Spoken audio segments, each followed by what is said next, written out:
요즘 들어 주변 사람들이 자꾸만 자리를 피하거나 손주가 예전처럼 안아주지 않는다고 느끼신 적 있나요? 혹시 입냄새 때문일 수도 있다는 생각 해보신 적 있으신가요? 안녕하세요. 저는 30년 이상 구강질환과 노년기 위생을 연구해온 김정수입니다. 오늘 여러분께 꼭 말씀드리고 싶은 이야기가 있어서 이 자리에 섰습니다. 제가 오늘 소개해 드릴 방법은 놀라울 정도로 단순한 한 가지 방법으로 2주 안에 입냄새 고민을 확실하게 해결할 수 있는 비법입니다. 지난주에 제 병원에 72세 박명자 할머니께서 오셨어요. 할머니는 진료실에 들어오시자마자 이렇게 말씀하시더군요. 선생님, 요즘 우리 며느리가 자꾸 창문을 열어요. 제가 있는 곳마다 말이에요. 그리고 손주들도 예전처럼 뽀뽀를 안 해주려고 해요. 박 할머니의 표정을 보니 정말 마음이 아프더라고요. 그분은 가족들이 왜 그러는지 이유를 전혀 모르고 계셨거든요. 저는 조심스럽게 물어봤습니다. 할머니, 혹시 입안이 마르거나 쓴맛이 나시는 건 아닌가요? 그제서야 할머니는 그런 것 같기도 하네요. 그런데 그게 뭐가 문제인가요? 라고 반문하셨어요. 바로 이런 상황이 요즘 많은 어르신들께 일어나고 있습니다. 우리나라 65세 이상 어르신들 중 상당수가 구취 문제를 겪고 있지만 정작 본인은 잘 모르는 경우가 대부분이에요. 제가 30년 동안 이 분야를 연구하면서 만난 환자분들을 통해 알게 된 사실입니다. 이 영상이 조금이라도 도움이 되겠다 생각하신다면 좋아요와 구독 버튼 꼭 눌러주세요. 여러분도 혹시 이런 경험 있으신가요? 대화할 때 상대방이 뒤로 물러서거나 가족들이 조금 멀리 앉으려고 하거나 예전처럼 가까이 오지 않는 것 같다는 느낌 말이에요. 처음에는 나이가 들어서 그런가 보다 하고 넘어가시겠지만 사실은 다른 이유가 있을 수 있어요. 또 다른 환자분이신 68세 이종철 할아버지의 경우를 말씀드릴게요. 할아버지는 평소 사람들과 어울리기를 좋아하시는 분이었는데 어느 날부터 동네 노인정에 가시는 것을 꺼려하기 시작하셨어요. 아들분이 걱정되어 병원에 모시고 오셨죠. 이 할아버지께서 하신 말씀이 지금도 기억에 남아요. 선생님, 사람들이 저와 대화할 때 자꾸 고개를 돌리더라고요. 제가 뭔가 잘못했나 싶어서 노인정 가는 것도 부담스러워졌어요. 할아버지는 본인의 입냄새를 전혀 인지하지 못하고 계셨지만 주변 사람들의 반응으로 인해 사회적 활동을 피하게 되신 거였어요. 이런 상황이 왜 생기는 걸까요? 나이가 들면서 우리 몸에는 여러 변화가 일어납니다. 특히 입안 환경이 젊었을 때와는 많이 달라져요. 침분비량이 줄어들고 잇몸도 약해지고 소화 기능도 예전만 못하게 되죠. 이런 변화들이 모두 입냄새와 관련이 있어요. 하지만 가장 큰 문제는 본인이 잘 모른다는 거예요. 우리는 자신의 냄새에 익숙해져서 인지하기 어렵거든요. 마치 자신이 쓰는 향수 냄새를 시간이 지나면 못 맡는 것과 같은 이치입니다. 그러다 보니 가족들이나 주변 사람들이 불편해하는 걸 보고도 왜 그럴까 하고 의아해하시는 분들이 많아요. 심지어 어떤 분들은 가족들이 나를 멀리한다고 섭섭해하시기도 하죠. 박명자 할머니의 경우 제가 조심스럽게 입냄새에 대해 말씀드리자 처음에는 에이 설마라고 하시더니 나중에는 그래서 며느리가 그랬구나 하고 이해하시더라고요. 그리고 바로 그럼 어떻게 해야 하나요? 라고 물어보셨어요. 이런 상황에서 대부분의 어르신들이 어떻게 하시는지 아세요? 우선 양치를 더 자주 하거나 가글을 사용하거나 껌을 씹거나 하는 방법을 시도해 보시죠. 물론 이런 방법들도 도움이 되지만 근본적인 해결책은 아니에요. 왜냐하면 입냄새의 원인이 단순히 입안 위생만의 문제가 아니기 때문입니다. 나이가 들면서 생기는 여러 가지 변화들이 복합적으로 작용한 결과거든요. 그래서 표면적인 관리만으로는 한계가 있어요. 이종철 할아버지의 경우에도 처음에는 양치를 더 자주 하고 구강청결제도 사용해 보셨지만 큰 변화가 없었어요. 그래서 더 좌절하셨죠. 이미 늙었으니 어쩔 수 없는 건가? 라고 체념하시기도 하셨고요. 하지만 저는 여러분께 말씀드리고 싶어요. 입냄새는 절대 나이 탓만이 아닙니다. 그리고 해결할 수 있는 방법이 분명히 있어요. 제가 30년 동안 연구하고 경험한 것들을 바탕으로 말씀드리는 거니까 믿어보세요. 특히 오늘 여러분께 소개해 드릴 방법은 아주 간단하면서도 효과적인 방법입니다. 바로 우리 주변에서 쉽게 구할 수 있는 천연 재료를 이용한 방법이에요. 비싸거나 복잡한 게 아니라 집에서도 쉽게 할 수 있는 방법들이죠. 박명자 할머니와 이종철 할아버지 모두 제가 알려드린 방법을 실천하신 후 어떻게 되셨는지 궁금하시죠?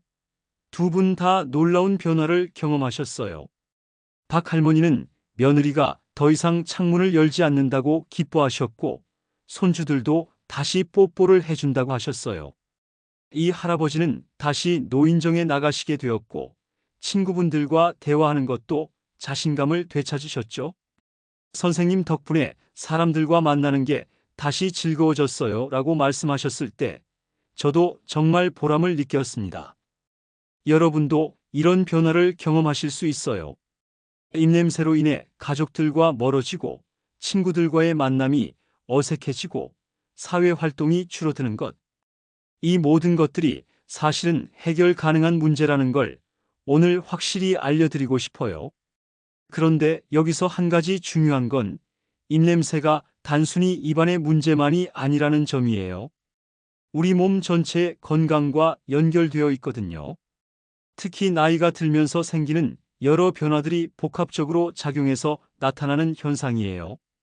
그래서 오늘 여러분께 말씀드릴 방법은 단순히 입냄새만 없애는 게 아니라 전체적인 구강 건강과 몸의 건강까지 고려한 방법입니다. 자연에서 나는 재료를 이용해서 부작용 없이 안전하게 할 수 있는 방법이에요. 이 방법의 핵심은 바로 생강입니다. 생강이라고 하면 그냥 매운 것 아니야?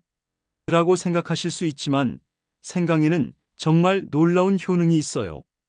특히 입냄새 해결에 있어서는 거의 만능이라고 할 수 있을 정도죠. 생강이 입냄새에 어떻게 도움이 되는지, 어떻게 사용해야 하는지, 그리고 다른 천연 재료들과 함께 어떻게 활용할 수 있는지에 대해서도 자세히 말씀드릴 예정입니다. 여러분이 이 방법들을 실천하시면 단순히 입냄새가 없어지는 것뿐만 아니라 전체적인 구강 건강도 좋아지실 거예요. 그리고 가장 중요한 건 가족들과의 관계도 다시 가까워지고 사회 활동도 자신감 있게 할 수 있게 되실 거라는 점입니다. 박명자 할머니가 마지막에 하신 말씀이 기억나네요. 선생님, 이제 손주들이 할머니 냄새 좋다고 하면서 더 자주 안아달라고 해요. 이렇게 간단한 방법이 있는 줄 몰랐어요. 이 말씀을 들었을 때 저는 정말 뿌듯했습니다. 여러분도 이런 행복한 변화를 경험하실 수 있어요. 그리고 그 시작이 바로 오늘입니다. 복잡하거나 어려운 게 아니에요. 집에서 누구나 쉽게 할 수 있는 방법들이니까 부담 가지지 마시고 편안한 마음으로 들어보세요. 그럼 이제 본격적으로 입냄새가 왜 생기는지, 그리고 어떻게 해결할 수 있는지에 대해 말씀드려 보겠습니다. 먼저 여러분께 질문을 하나 드릴게요. 입냄새를 단순히 위생 문제라고 생각하고 계시진 않나요?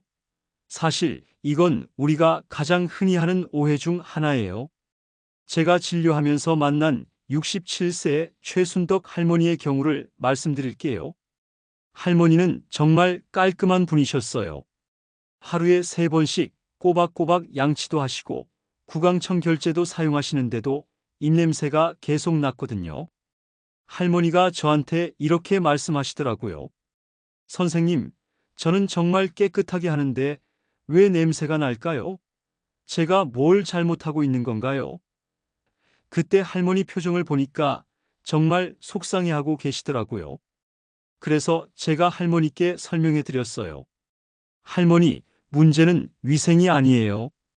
나이가 들면서 우리 몸에 일어나는 자연스러운 변화 때문이에요. 첫 번째로 침분비량이 줄어들어요. 젊었을 때와 비교해서 60대 이후에는 침이 절반 정도밖에 안 나온다고 보시면 돼요. 침은 입안을 깨끗하게 씻어내는 역할을 하는데 이게 부족하면 세균이 번식하기 쉬워지거든요. 두 번째는 잇몸이 약해진다는 점이에요.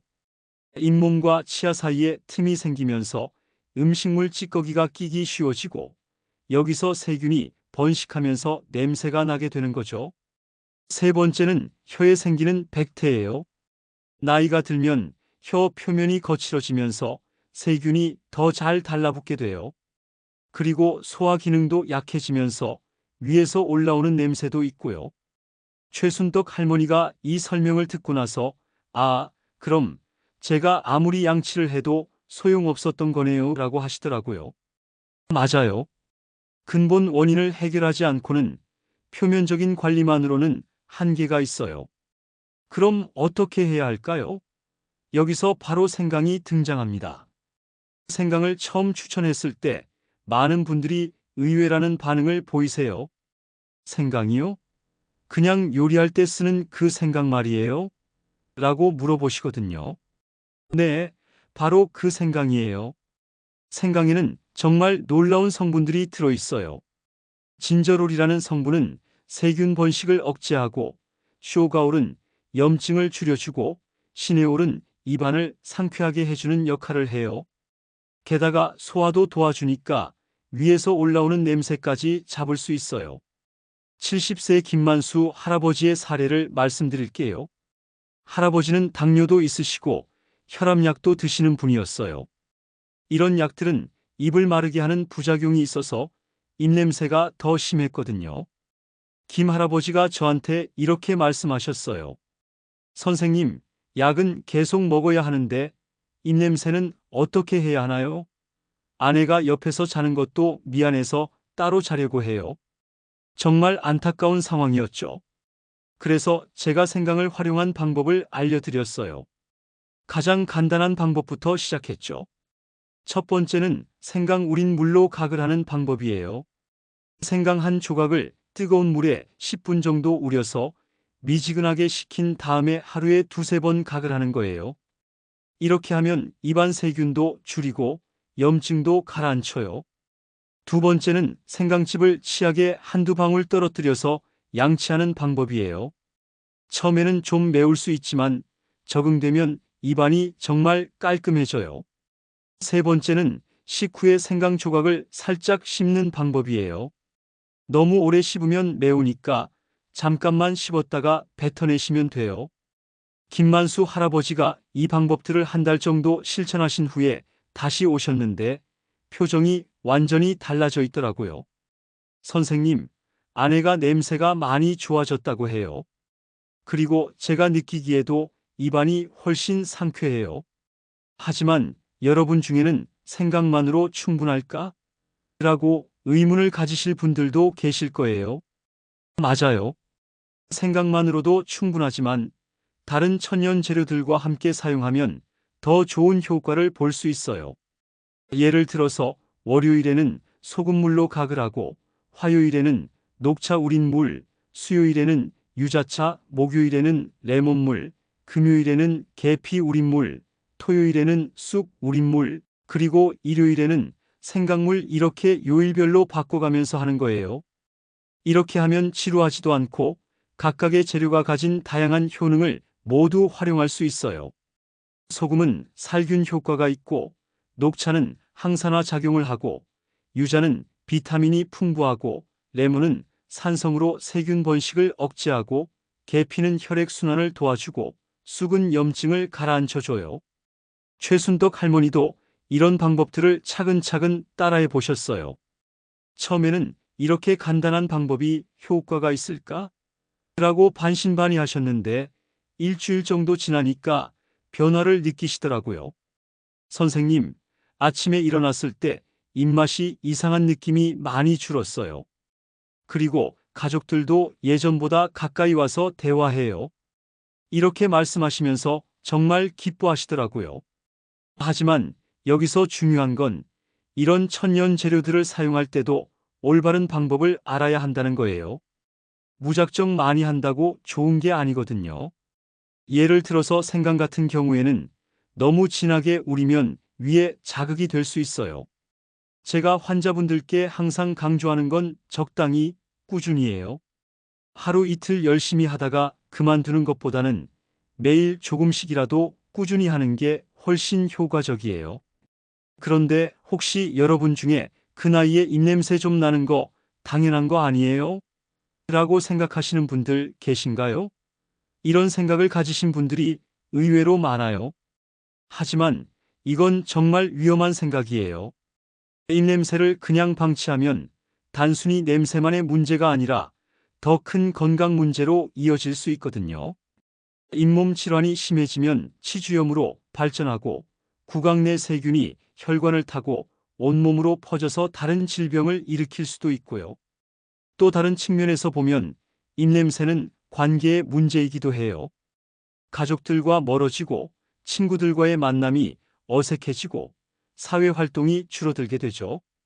김만수 할아버지는 생활습관 개선과 생강 활용법을 함께 실천하면서 정말 놀라운 변화를 경험하셨어요. 선생님, 이제 손주들이 할아버지 입에서 좋은 냄새 난다고 해요. 예전에는 뽀뽀할 때 고개를 돌렸는데 이제는 먼저 다가와요. 이 말을 들었을 때 저도 정말 기뻤어요.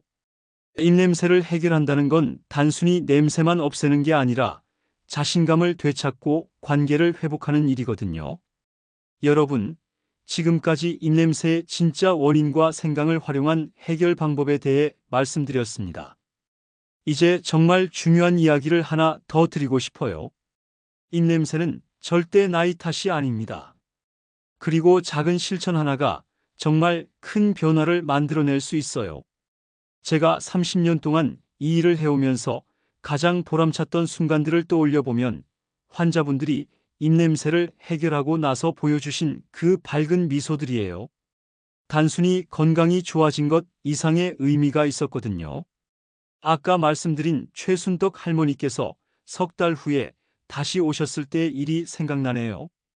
할머니가 진료실에 들어오시면서 하신 첫 마디가 선생님, 저희 손녀가 할머니 냄새 좋아졌다고 하면서 자꾸 안아달라고 해요였어요. 그리고 이어서 하신 말씀이 더 감동적이었어요. 예전에는 손녀가 저를 피하는 것 같아서 마음이 아팠는데 이제는 제가 먼저 다가가도 싫어하지 않아요. 오히려 더 가까이 와서 이야기해요. 할머니 목소리에 얼마나 기쁨이 담겨 있었는지 몰라요. 김만수 할아버지도 마찬가지였어요. 처음 오셨을 때는 정말 위축되어 계셨거든요. 아내분과도 멀어지고 친구들과의 만남도 피하고 계셨어요.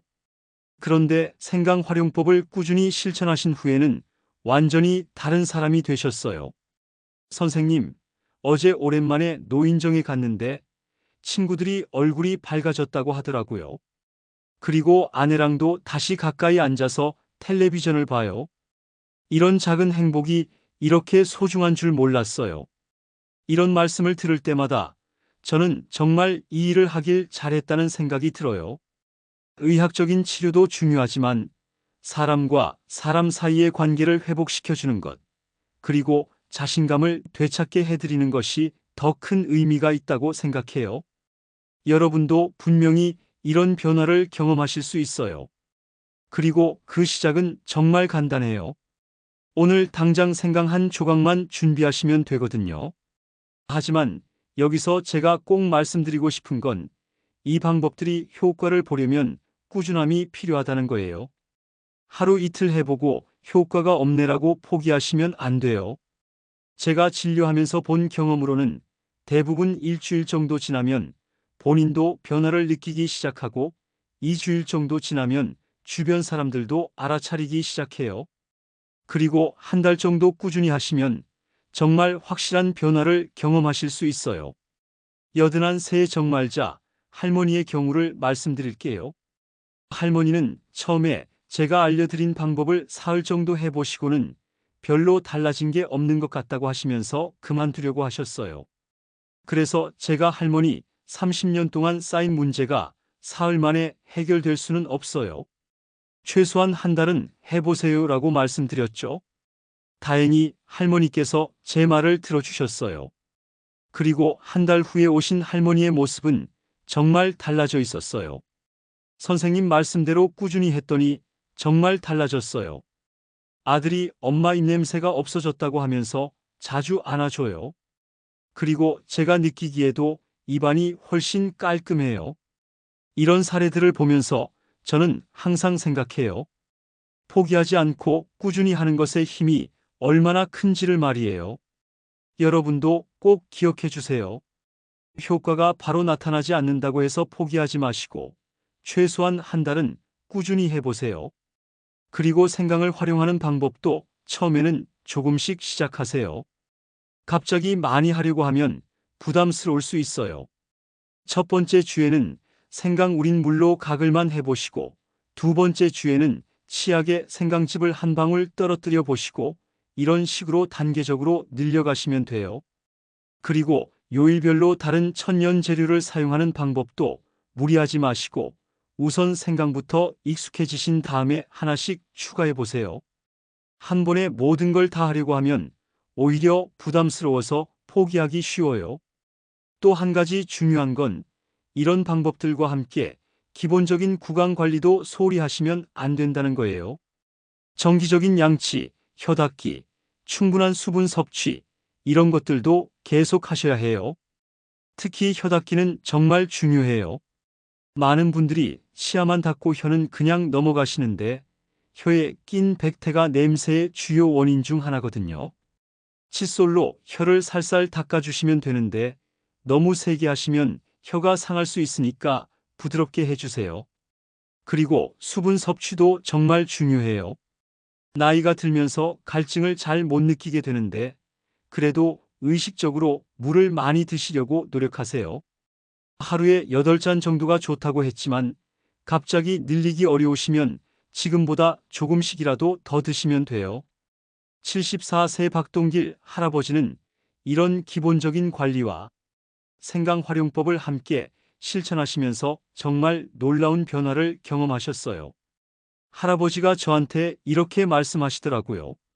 선생님, 저는 이 나이에 뭔가 새로운 걸 시작한다는 게 부담스러웠어요. 그런데 막상 해보니까 어렵지도 않고 효과도 확실하더라고요. 이제는 습관이 되어서 안 하면 오히려 이상해요. 그리고 더 중요한 변화를 말씀해 주셨어요. 예전에는 사람들과 말할 때 손으로 입을 가리고 했는데 이제는 그럴 필요가 없어요. 당당하게 웃고 말할 수 있어서 정말 좋아요. 이런 자신감의 변화가 정말 중요해요. 입냄새 때문에 위축되고 사람들을 피하고 자신감을 잃으면 삶의 질이 떨어질 수밖에 없거든요. 하지만 이 문제를 해결하면 단순히 냄새만 없어지는 게 아니라 전체적인 삶의 질이 향상돼요. 박동길 할아버지도 이런 변화를 경험하신 후에 이제 손주들이 할아버지 향기가 좋다고 하면서 자꾸 안아달라고 해요. 그리고 아내랑도 예전처럼 가까이 앉아서 대화할 수 있어요 라고 말씀하시면서 정말 행복해 하셨어요. 여러분도 이런 행복한 변화를 경험하실 수 있어요. 그리고 그 시작이 바로 오늘이에요. 미루지 마시고 내일부터 해야지 하지 마시고 오늘 당장 시작해 보세요. 생강 한 조각을 뜨거운 물에 우려서 미지근하게 식힌 다음에 각을 해보세요. 아마 처음에는 조금 맵다는 느낌이 들 수도 있지만 금방 익숙해지실 거예요. 그리고 며칠 지나면 입안이 깔끔해지는 느낌을 받으실 거예요. 중요한 건 꾸준함이에요. 매일 조금씩이라도 꾸준히 하는 것이 가끔 많이 하는 것보다 훨씬 효과적이거든요. 습관이 되면 전혀 부담스럽지 않아요. 그리고 가족들에게도 이런 방법들을 알려주세요. 혼자만 하는 것보다 가족들과 함께하면 더 재미있고 서로 격려도 해줄 수 있어요. 특히 배우자분과 함께 하시면 더욱 좋겠죠. 마지막으로 여러분께 꼭 말씀드리고 싶은 게 있어요. 입냄새는 단순한 문제가 아니에요. 건강의 신호이기도 하고, 관계의 문제이기도 하고, 자신감의 문제이기도 해요. 그래서 이 문제를 해결하는 것은 정말 중요한 일이에요. 여러분 모두 행복하고 건강한 노년을 보내실 자격이 있어요. 입냄새 때문에 가족들과 멀어지거나 친구들을 피하거나 위축되어 지낼 필요가 없어요. 오늘부터 생강 한 조각으로 인생의 향기를 되찾아 보세요. 여러분 모두 할 수 있습니다. 그리고 반드시 좋은 결과를 얻으실 거예요. 건강하고 행복한 하루하루 보내시길 바라며 오늘 이야기는 여기서 마치겠습니다. 감사합니다.